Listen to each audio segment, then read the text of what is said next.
ఈరోజు ఆగస్టు నెలంతా కూడా తల్లిపాల వారోత్సవాల మీద ప్రాముఖ్యత నిర్వహించమన్నారండి. 1 నుంచి 7వ తారీఖు వరకు కూడా తల్లిపాల ప్రాముఖ్యత గురించి చెప్పాము.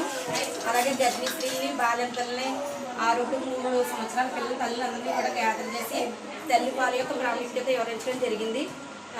బిడ్డ ఆరోగ్యంగా పెరగడానికి, తల్లి అనారోగ్యం పాలవకుండా ఉండడానికి తల్లిపాలు చాలా సహకరిస్తాయని, తల్లిపాలలో చాలా విటమిన్లు, పోషకాలు కూడా ఉంటాయని చెప్పేసి వాళ్ళకి వివరించడం జరిగింది.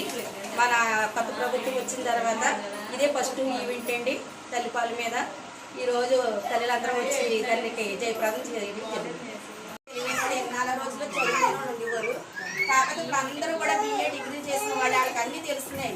యూట్యూబ్లో పడుతుంటే అన్నీ వచ్చేస్తున్నాయి. కాబట్టి మీరందరూ కూడా మేము చెప్పిన నియమాలే కాకుండా మీ నాలెడ్జ్కి కూడా కొన్ని నియమాలు పాటించి మీరు ఆరోగ్యంగా ఉండాలని నేను కోరుకుంటున్నాను. ఎంఐ కాస్త సుబ్రాణి గారు గారండి.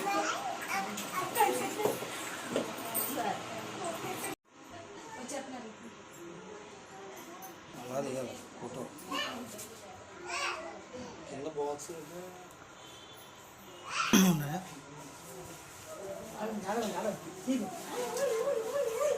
బెల్లం ముక్కలు ఎట్లేదా? పార్వతి గారు